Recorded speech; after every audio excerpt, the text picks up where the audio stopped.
Watercolors terrify me because they're kind of hard to erase. If you put too much water down, it just goes everywhere. It's just not something I've comfortably mastered until I started doing these little paintings, and it's really pushed me to the edge of my watercolor knowledge.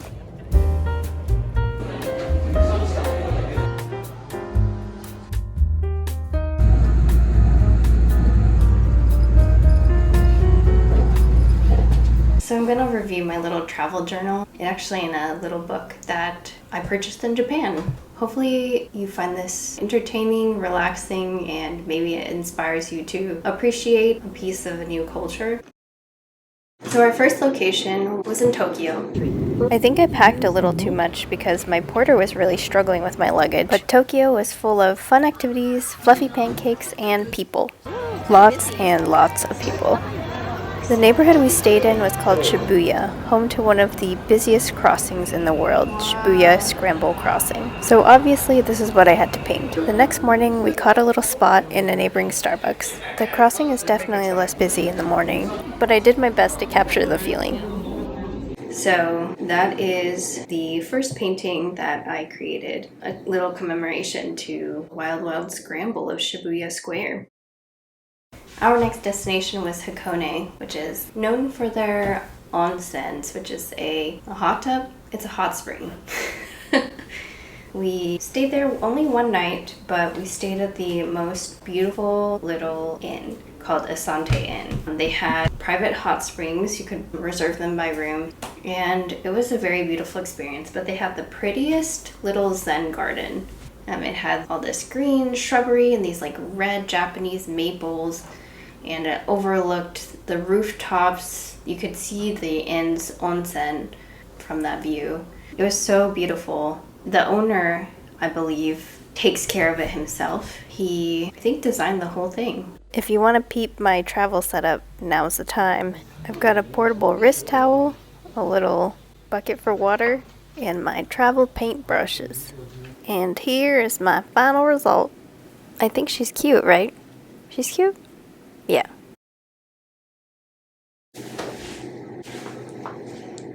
Look at me in here looking like a, I don't know, Asian comic book character. I got this dress in Taoyuan Laojie and thought it'd be appropriate to wear. Despite my wonderful sound check, the audio on the dress portion of my video is messed up. It was messed up. Oh, you're so cute. I'm obsessed. Okay, bye. Cutie. Anyways, I'm gonna re-record some of the portions. It was a dark May day. No, I'm just kidding. Let me sit down.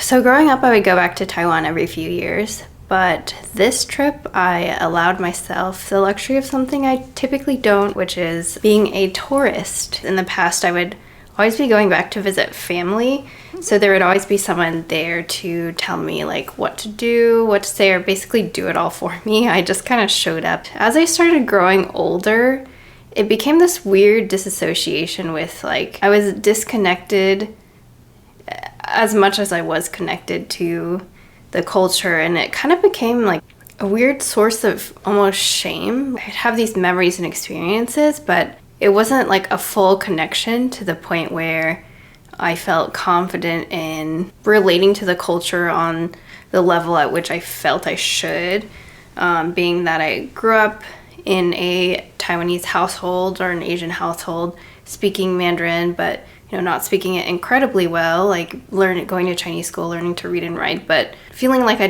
never knew enough of anything. I never had an independent connection with Taiwan. I never had a sense of self in the country. Fast forward to now, this time I went back and I let myself be a tourist and explore, guide myself, appreciate the things I actually did know, and learn things that I didn't. I actually surprised myself with what I was able to pick up and what I was able to retain for the duration of the trip. I might have forgotten it by now, but it felt really good to gain that confidence, not just associate going to Taiwan with dependency.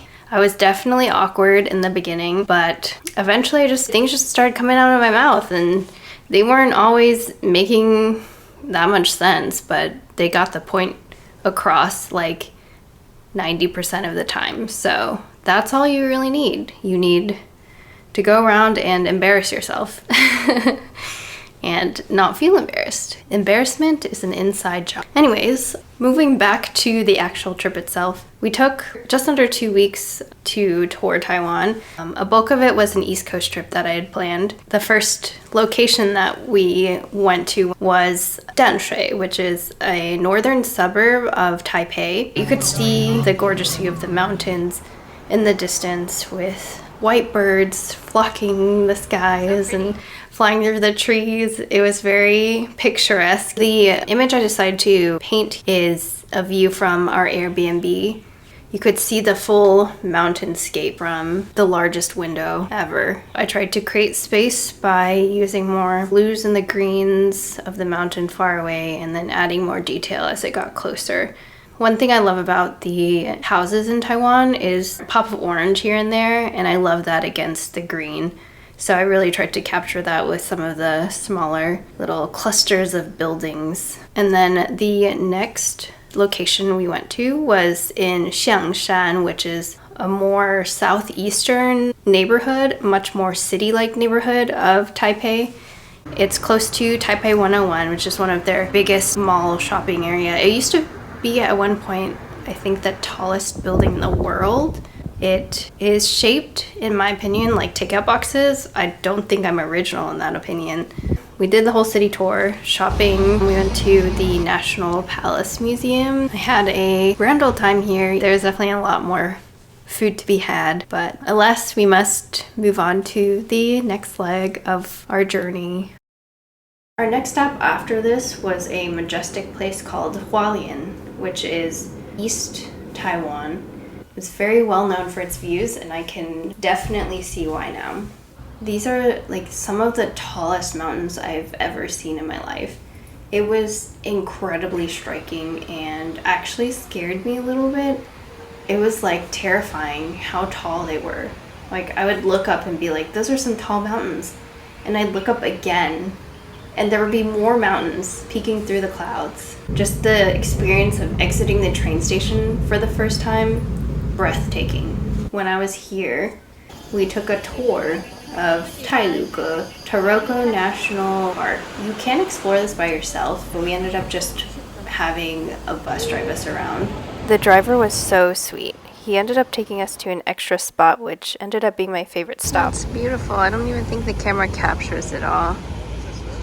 I scrapbooked all my memories into this page, but naturally I had to reserve a full page for my favorite scene, which I actually ended up hating, but you know, you live and you learn. I definitely overworked this one. After Hualien, there are 3 different places we went to in Taiwan, of which I did record images of one of them. Honestly, I kind of got tired. I did a lot of this after I got back because I didn't have time on my trip to actually do them as they were happening, so I came back and just recorded them so I could still have stuff to look back on. The final place I recorded was Taidong. Taidong definitely had views, but it was a little foggy when we were out there. We still had fun though, and we ate so much food. It was amazing. Including the stinky tofu. So good. We also did a little impromptu paragliding trip that was so fun. 100% recommend. My uncle actually has a farm here, a Shijia farm, which is a sugar apple. Personally, I've never had one before, but they're his favorite fruit, so now he has a farm full of them. Here's my little sketchbook compilation, and of course, the piece de resistance has to be my uncle's farm.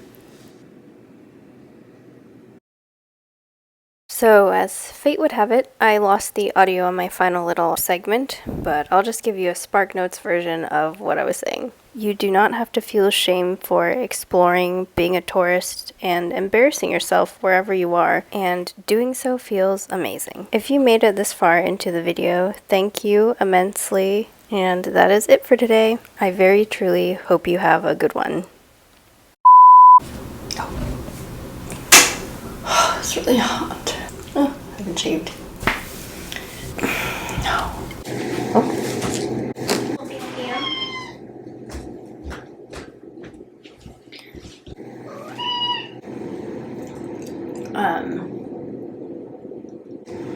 And I